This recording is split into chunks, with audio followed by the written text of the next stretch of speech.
అత్యదార్తారాష్ట్రాన్నః కా ప్రీతిః స్వజనార్దన పాపమేవాశ్రయేదస్మాన్ హత్వైతానాతతాయినః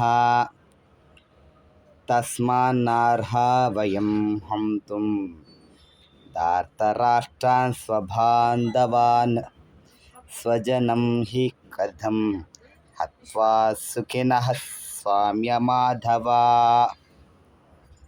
ఓ జనార్దన, సర్వభూతముల సంరక్షకుడు పోషకుడు అయినవాడా, ధృతరాష్ట్ర తనయులను చంపి మనము ఎలా సంతోషముగా ఉండగలము? వారు దుర్మార్గపు దురాక్రమణదారులైన వారిని సంహరిస్తే మనకు పాపం తప్పకుండా చుట్టుకుంటుంది.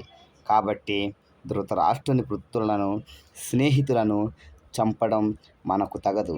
ఓ మాధవ, కృష్ణ, మన సొంత వారినే చంపుకుని మనం సుఖంగా ఎలా ఉండగలము?